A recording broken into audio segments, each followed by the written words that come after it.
Olá, diretamente de Dois Córregos, interior de São Paulo. Seja bem-vindo, bem-vinda. E deixa eu falar pra você uma coisa. Dor de amor tem jeito? Claro que tem. Olha, aqui na descrição do vídeo tem algum link de algumas livrarias que vendem de forma online. E claro, nas grandes livrarias próximas a você, dor de amor tem jeito. Vamos então ao e-mail de hoje. E-mail dele, que diz assim: Olá André, primeiramente queria não me identificar, pois é assunto um pouco delicado. Tenho uma imensa admiração pelo seu trabalho, vejo todos os vídeos e aprendo muito também. Muito obrigado, viu? Quero contar um pouco da minha história, queria muito uma opinião sua. Tenho tantos anos, moro em... acho que eu posso falar porque é uma cidade grande, né? Tá, não vou falar o estado só. Rio Grande do Norte. Não vou falar a profissão também. Em julho de 2014, conheci um rapaz de uma cidadezinha aqui perto. Ele tem tantos anos, ele é gay, porém nunca havia namorado com homem nenhum. A gente começou a conversar e a se gostar, e aos poucos começamos a ficar muito ligados um ao outro. No início trocávamos inúmeros SMS sem parar o dia todo. Estávamos sempre nos comunicando. Quando foi em julho de 2014, ou seja, alguns dias depois, 15 dias depois que eles se conheceram, a gente sempre se encontrava, pedi ele em namoro. Consequentemente, dei um anel que tinha como estimação a ele. Ai, nossa, mas em 15 dias não é muita coisa. Veja bem, eu não estou aqui para falar que existem, como se a gente fosse um alimento que tem prazos de validade ou que tem, sabe? Mas eu acho que tem algumas coisas que são muito apressadas, tá? Só falo isso. Tem algumas coisas que são muito apressadas, a gente tem que tomar muito cuidado com essas coisas muito apressadas, como prova do quanto estava gostando dele. Aos poucos o sentimento foi crescendo, e em agosto começamos a namorar. Foi um momento lindo. Era o primeiro beijo dele com outro homem. Sentia ele tremer e isso fazia com que eu protegesse ele ainda mais. Eu já tinha outras experiências em outros namoros e isso foi um dos problemas que mais enfrentei durante o relacionamento com ele. Pois, no meu entendimento, não é necessário estar a todo instante mostrando quem foi ou não foi meu ex, namorado ou ficante. Claro que não, né? Pelo contrário, né? Ficar mostrando, é que aquele ali eu já fiquei. Aquele ali, então é meu ex. Pra quê, né? Desnecessário, né? A não ser que fosse uma situação específica. Por exemplo, sei lá, a pessoa se aproximou, veio querer meio... tirar satisfação, com quem você tá, sabe? Meio querer brigar, o ex vem querer, meio ficou provocando, sabe? Umas coisas assim. Aí, óbvio, né? Por que esse cara tá provocando? Por que esse cara fica olhando? Ele é meu ex e ele não aceita. Aí é diferente, tá entendendo? Isso que eu falo, cada coisa dentro do seu contexto. Agora, tá num restaurante, tem que ficar mostrando, aquele ali eu já fiquei. Uma delícia.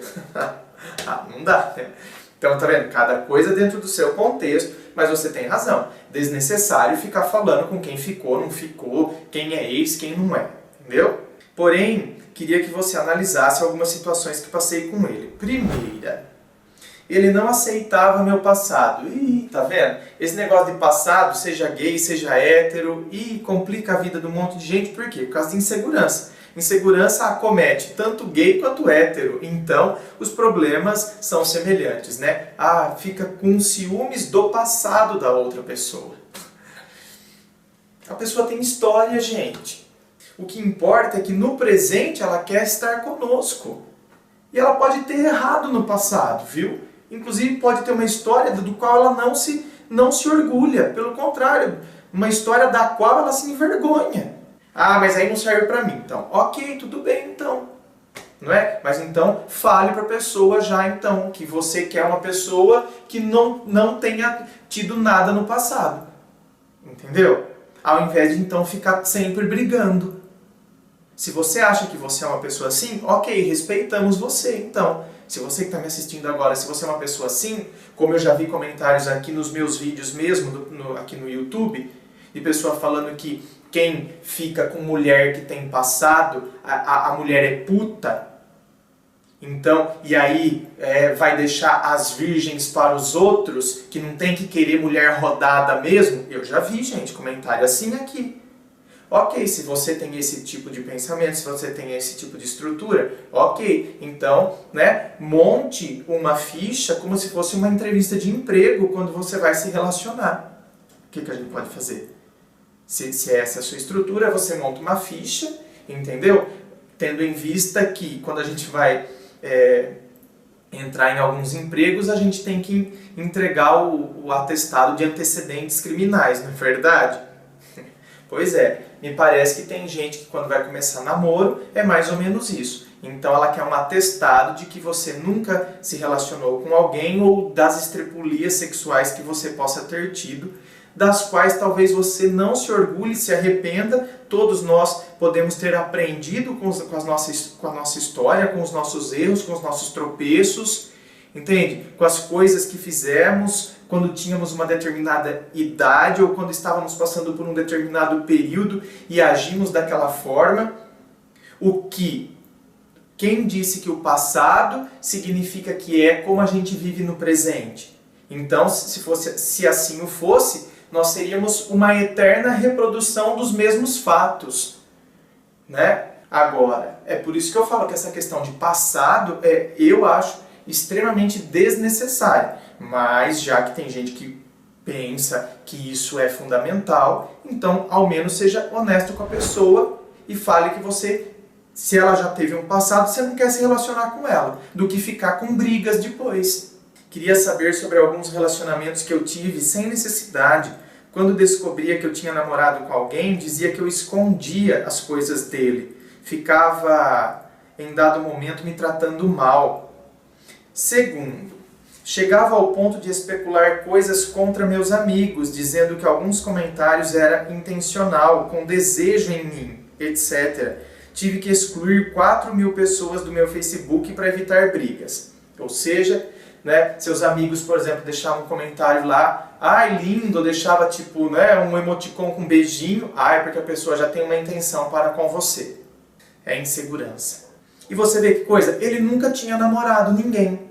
Às vezes a gente acha que a pessoa é insegura justamente por ela ter passado por frustrações amorosas anteriormente. Você tá vendo? Ele não tinha namorado ninguém antes. E é inseguro. Terceiro, em algumas situações tinha que ceder para não brigar e até assumir culpas de coisas que eu não disse e nem fiz. Terminamos o namoro em novembro, pois ele disse que eu não tinha dito que eu tive outros ficantes. Como assim? Se você até mostrava? Sendo que eu tinha dito, tive que assumir que não tinha dito. Ah, tá erradíssimo você. Você vai assumir uma coisa que você não fez? Ah, não, eu não falei mesmo. Não falei uma ova. Eu não falei uma ova, meu bem. Falei sim. Lógico que eu falei. Olha como a gente se anula.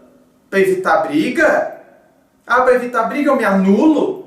Eu assumo uma carga que não... Eu não estou ajudando a outra pessoa, não. Viu? Não estou, não. Porque o outro tem que saber o que ele está fazendo. Não, eu falei. Agora, por que você não lembra ou você não quer lembrar? Aí já é problema seu. Mas que eu falei, eu falei. Então, eu não vou aqui baixar a cabeça e falar, eu não falei mesmo, como eu sou relapso, fui relapso com o nosso relacionamento, negligente com o nosso relacionamento. Ah, uma ó, vá. Não fui negligente, não fui relapso com o nosso relacionamento, não. Eu falei. Vai. Tive que assumir que não tinha dito e ficar a todo momento me martelando. Por que você me faz sofrer? E isso me deixava super mal. Todo momento ele ficava falando isso pra você. Por que você me faz sofrer? Por que você me faz sofrer? Bom, eu tô te fazendo sofrer? Bom, então nós vamos ter que terminar, porque eu não quero ser o motivo do seu sofrimento. E eu quero entender por que eu te faço sofrer. Me responda, por que eu te faço sofrer? Porque eu não tenho tranquilidade. Bom, então, É você que não tem tranquilidade. E você não tem tranquilidade por causa da sua insegurança. Então é você que está fazendo e causando o seu próprio sofrimento. Não sou eu que estou te fazendo sofrer. Quarto, eu fazia de tudo para estar com ele. Me arriscava em pistas, passava 8 a 9 horas de ligações no final de semana. Quando nos encontrávamos, sempre eu queria surpreender com algo. Sempre comemorei nosso mês de namoro e sempre fui muito carinhoso com ele. Mesmo sendo evangélico, cheguei a frequentar centro espírita, pois ele acredita em paranormalidade. Quinto e último ponto, e ele colocou que é o principal. Como ele não é assumido em casa, a situação se agravou. No primeiro momento, em novembro, a família dele começou a suspeitar. Daí começou a recuar nosso namoro, diminuindo nossos encontros e nossas relações sexuais, se reduzindo a uma vez por mês e beijos às escondidas nos banheiros da universidade. Eita, babado, hein? E eu, como sempre, com paciência e feliz mesmo assim. No final de dezembro, uma nova suspeita contra a sexualidade dele fez ele recuar totalmente. Mesmo tendo 21 anos, ele tem medo dos pais, medo da família, e sempre nosso namoro foi nessa base do medo. Por isso que eu falo, ai que terrível, né? E depois o povo fala ainda, eu respeito a sua opção sexual. Ah tá, eu optei por essa vida de sofrimento, né? Que aí diante da pressão eu recuo. E a hora que eu recuo, geralmente, né, em alguns gays recuam e aí vão se esconder aonde? Atrás de uma mulher. Aí acabam, né, se escondendo atrás de uma mulher, fingindo e vivendo uma relação totalmente ilusória para preencher os requisitos sociais. A hipocrisia social. Dessa vez, as nossas ligações de horas passaram para poucos minutos, depois para uma vez por dia, depois um dia sim, um dia não, e depois acabou de uma vez. Ele se afastou lentamente e me deixou. Eu amo ele demais, foi um namoro intenso, fui muito feliz com ele. Tento conversar com ele, mas ele me evita. Sempre tem que sair. Nossas conversas não rendem, e isso me faz sofrer. Faço de tudo para me esbarrar com ele na universidade, finjo que tenho coisas para resolver na esperança de vê-lo. Já pesquisei inúmeros jeitos de como reconquistar, se ligo ou não, se falo ou não. Sei que estou errado, mas todos os dias vou ao Facebook dele ver se ele posta algo. Não postei indiretas, mas me distanciei, deixei de falar, não sei se fiz certo. Mas, no fundo, eu sinto que ainda poderemos ter algo.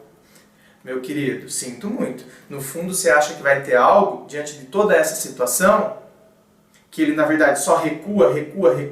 Ele tem medo de enfrentar a própria realidade e a própria orientação sexual dele.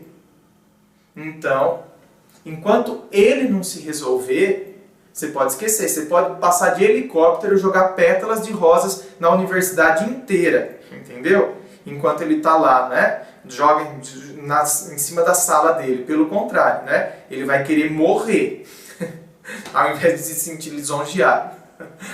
Então, meu querido, sinto muito. Enquanto ele não resolver a sexualidade dele, você pode fazer o que você quiser para reconquistar. O que você pode fazer é mostrar que ele pode ter segurança estando ao seu lado. Agora. Entendeu? Desculpa, mas eu preciso de uma palavra que conforte meu coração, mesmo que suas palavras sejam duras, mas eu preciso da palavra de um amigo que já ajudou muitos casais e corações arrebentados. Eu que agradeço, meu querido, e é isso que eu tenho que te dizer, né? Aí a questão está clara aqui, o problema está nele. Então, quer dizer, enquanto ele não resolver isso aí, e aí? E você vai ficar nessa? Quer dizer, você vai condicionar o seu viver ao fato dele resolver a sexualidade dele ou não, se é que ele vai resolver.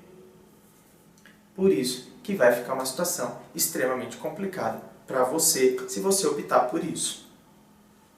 Tem gente que opta por esperar. Eu vou esperar para ver se ele vai resolver, se ele vai, né? Tem gente que opta por isso. E aí passa tantas e tantas outras pessoas, né, enquanto você fica nessa espera. Só que quando você está em stand-by, quando você está em espera, você não vê graça nas outras pessoas. Por melhores que elas sejam, por pessoas excelentes e resolvidas que talvez tenham passado na sua vida, você não vê porque você ficou esperando o outro se resolver. E talvez ele nunca se resolveu e aí o seu tempo passou. Paciência. Inscreva-se, eu fico aqui aguardando a sua inscrição. Me acompanhe nas redes sociais, Instagram, Facebook, fico aguardando você lá. Muito obrigado, beijo no coração e, é claro, um forte abraço.